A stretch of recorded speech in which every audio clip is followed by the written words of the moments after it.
Hello viewers. आज ये हमारी इस प्लेलिस्ट की पहली वीडियो है जो हमारे पास टूल्स फॉर डेटा साइंस है उसकी पहली वीडियो है जिसमें हम लोग डिस्कस करेंगे अबाउट सर्टन टूल्स जो कि यूज़ होते हैं डेटा साइंस में। ठीक है, हम लोग बोथ टूल्स की बात करेंगे, कमर्शियल और इंडिविजुअल। ठीक है, इंडिविजुअली भी यूज़ हो सकते हैं जो टूल्स, और जो टूल्स कमर्शियली यूज़ हो सकते हैं हम लोग उन टूल्स पर भी डिस्कस करेंगे। इसमें हमारे पास कोड मैनेजमेंट वगैरह, डेटा मैनेजमेंट वगैरह के ETL के हम लोग डिफरेंट टूल्स के बारे में देखेंगे और हम लोग देखेंगे कि कौन कौन से टूल्स किस काम के लिए यूज़ होते हैं। तो चलते हैं मेरे कंप्यूटर स्क्रीन की तरफ और देखते हैं कि कौन कौन से टूल्स हैं जो कि डेटा साइंस के लिए इंपॉर्टेंट हैं। तो यहाँ पे आप लोग देख सकते हैं कि जिस तरह हमारे पास नज़र आ रहा है टूल्स फॉर डेटा साइंस, इसमें हम लोग ये चीज़ देखेंगे। पहले डेटा कैटेगरीज को देखेंगे, data management, data integration and transformation, data visualisation, model building, model deployment and model monitoring and assessment. ये हमारे पास बेसिकली कैटेगरीज होती हैं डेटा की। अब लोग हम सबसे पहले देखते हैं कि डेटा मैनेजमेंट होती क्या है। डेटा मैनेजमेंट जो है वो प्रोसेस होता है जिसमें हम लोग डिफरेंट सोर्सेज से डेटा को कलेक्ट करते हैं। ठीक है, डेटा को हम लोग जिस तरह ट्विटर, फ्लिपकार्ट और डिफरेंट मीडिया सेंसर से कलेक्ट करते हैं और कलेक्ट करके उसे एक persistent स्टोरेज में करते हैं, सेव करते हैं, जहाँ से हम लोग उसे यूज़ कर सकते हैं, मतलब फ्यूचर में यूज़ करते हैं। ठीक है, इसमें टूल्स आ जाते हैं डिफरेंट। अब इसमें ओपन सोर्स भी हैं और कमर्शियल टूल्स भी हैं। ओपन सोर्स कौन कौन से? ओपन सोर्स टूल जो आ जाते हैं वो आते हैं MySQL, NoSQL, MongoDB, Apache, CouchDB, Apache, Cassandra। File based system में आते हैं हडूप फाइल सिस्टम और Ceph आ जाते हैं। कमर्शियल टूल्स इसमें हमारे पास जो आ जाते हैं वो आ जाते हैं Oracle आ जाता है, माइक्रोसॉफ्ट SQL सर्वर आ जाता है और IBM DB2 आ जाता है। ठीक है, ये मतलब लिस्ट ऑफ टूल आपको बताने का मकसद ये है कि कल को जब जब भी हम लोग इस तरह के डेटा मैनेजमेंट की बात आती है, कभी भी आपकी लाइफ में डेटा मैनेजमेंट की बात आए, तो आपको पता होना चाहिए कौन कौन से टूल ओपन सोर्स हैं और कमर्शियल टूल्स कौन कौन से हैं। ठीक है, मतलब इनमें आपको डिफरेंस पता होना चाहिए ताकि आप इजीली इन टूल्स को यूज़ कर सकें। आगे हमारी इनकमिंग प्ले लिस्ट में हम लोग कंप्लीट देखेंगे कि ये टूल्स कैसे यूज़ होते हैं, कौन कौन सा टूल को कैसे यूज़ करना है और कहाँ यूज़ करना है। फिर हमारे पास आता है डेटा इंटीग्रेशन एंड ट्रांसफॉर्मेशन। ये बेसिकली ETL है, एक्सट्रैक्ट, ट्रांसफॉर्म एंड लोड। जिस तरह मैंने आपको प्रीवियस वीडियो में डिस्कस किया था कि ये डेटा को डिफरेंट रिसोर्सेज एक्सट्रैक्ट करती है, डेटा को क्लीन करती है। ठीक है, क्योंकि मैसिव अमाउंट ऑफ डेटा होता है तो इसको क्लीन करती है, क्लीन करके सेंट्रल रिपोजिटरी जिस तरह के डेटा वेयर हाउस वगैरह हो गया उसमें एनालिसिस वगैरह के लिए सेव कर देती है। ठीक है, अब इसमें कौन कौन से आते हैं? इसमें हमारे पास ओपन सोर्स जो आते हैं वो आ जाता है अपाची एयरफ्लो आ जाता है हमारे पास, क्यूब फ्लो आ जाता है, अपाची काफका आ जाता है, अपाची नाइफ आ जाता है हमारे पास, अपाची स्पार्क SQL आ जाती है हमारे पास। नेक्स्ट हमारे पास जो कमर्शियल टूल्स आ जाते हैं वो आ जाते हैं इन्फॉर्मेटिका, IBM इन्फोस्फेयर, डेटा सेज। ये हमारे पास टूल्स आ जाते हैं कमर्शियल। और जो हमारे पास ये लेफ्ट साइड पे आपको नज़र आ रहे हैं ये आ जाते हैं हमारे पास, ये वाले टूल जो हैं वो ओपन सोर्स हैं और ये कमर्शियल टूल्स हैं।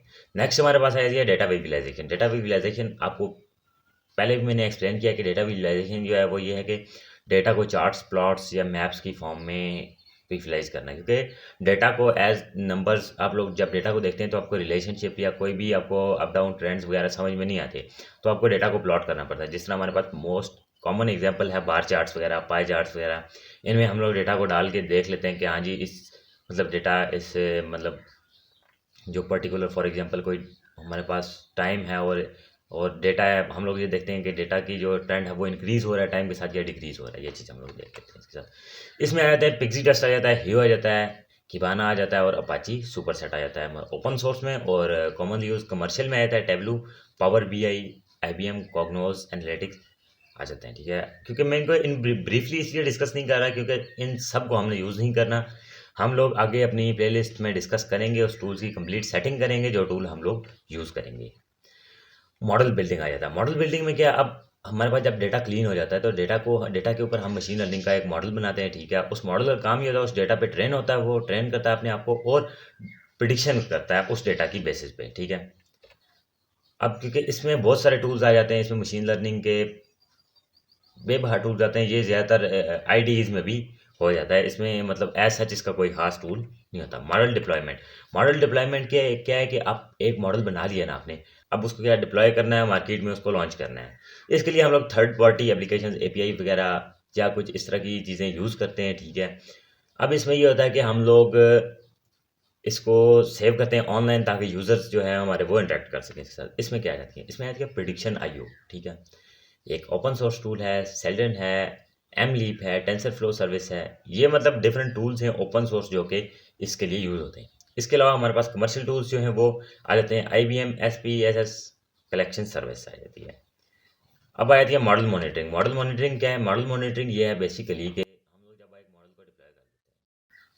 जब हम लोग एक मॉडल को बना लेते हैं, ठीक है, तो उसके बाद हमारे पास जो मेजर टास्क आता है वो आता है जी असेसमेंट करना कि मॉडल की एक्यूरेसी क्या है, फेयरनेस क्या है, रिबसनेस क्या है, ठीक है, F1 स्कोर क्या है, negative positive true positive rate क्या है इसका, ये हम लोग आगे डिस्कस करेंगे इन डिटेल।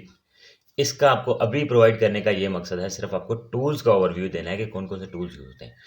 इसमें जो टूल्स यूज होते हैं वो होते हैं मॉडल डीबी और प्रोमेथीज, ठीक है। अभी हमारे पास कोड एसेट मैनेजमेंट क्या होता है। एसेट आपको पता है कोई कीमती चीज़ होती है, और कोड एसेट मैनेजमेंट से मुराद ये है ऑनलाइन हम लोग अपने कोड को सेव करते हैं, ठीक है। उसमें ये होता है कि हमारे जो तो ये होता है कि जो हमारे पार्टनर्स होते हैं या जो हमारे साथ करंटली वर्किंग एम्प्लॉयज़ होते हैं वो उस डेटा को ऑनलाइन एक्सेस कर सकते हैं। एट सेम टाइम हम लोग उसे अपडेट कर सकते हैं और मॉडिफाई कर सकते हैं, ठीक है। इसमें होता है गिट आ जाती है, गिट हब आ जाती है, ये आप लोगों ने सुना होगा गिट हब के बारे में और गिट के बारे में। गिट लैब के बारे में देखेंगे हम लोग, अपाची अटलस के बारे में देखेंगे और काइलो के बारे में देखेंगे।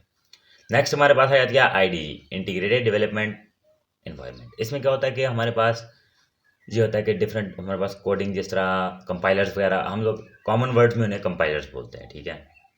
जिस तरह हमारे पास यहाँ पे आता है जुपिटर नोटबुक्स, देखी होंगी आपने, अगर नहीं देखी तो आपने सी में डेव C++ देखा होगा, वो भी एक आईडी है, ठीक है। इसमें जो मोस्टली यूज़ होती है वो होती है जुपिटर नोटबुक, ठीक है। जुपिटर नोटबुक ये होता है कि बेसिकली जुपिटर नोटबुक में ये होता है कि जुपिटर नोटबुक आपको पता है ये एक कमर्शियल टूल है, और इस कमर्शियल भी है और ये इंडिविजुअल भी है, ठीक है। इसमें आप लोग डॉक्यूमेंटेशन भी कर सकते हैं, कोड भी लिख सकते हैं और आउटपुट भी निकाल सकते हैं, ठीक है। IBM वाटसन स्टूडियो आया था जिसमें ये जुपिटर नोटबुक लैब वगैरह सब कुछ आ जाता है। जुपिटर लैब आ जाती है जिसमें मतलब ये समझ लें जुपिटर नोटबुक एक फाइल को कहते हैं, और जुपिटर लैब वो होती है जिसमें आप सर्टन फाइल्स को ओपन कर सकते हैं। अपाची जैपलिन, अब अपाची जैपलिन ये मॉडिफाइड फॉर्म है, इसे जुपिटर नोटबुक के ऊपर बनाया गया है, ठीक है। आर स्टूडियो जो आता है हमारे पास ये मैथमेटिक्स और स्टैटिस्टिक्स वगैरह के लिए आता है, और स्पाइडर आ जाता है हमारे पास। और तो ये थी हमारी आज की वीडियो जिसमें हम लोगों ने डिस्कस किया डिफरेंट टूल्स के बारे में जो कि हमारे पास इंपॉर्टेंट होते हैं। तो गाइज आज की वीडियो में हम लोगों ने डिस्कस किया कि कौन कौन से ऐसे टूल्स हैं कमर्शियल और ओपन सोर्स दोनों, कौन कौन से ऐसे टूल्स हैं जो कि यूज़ होते हैं डेटा साइंस में, ठीक है, डिफरेंट प्रोसेसेस के लिए, डिफरेंट डेटा कैटेगरीज के लिए।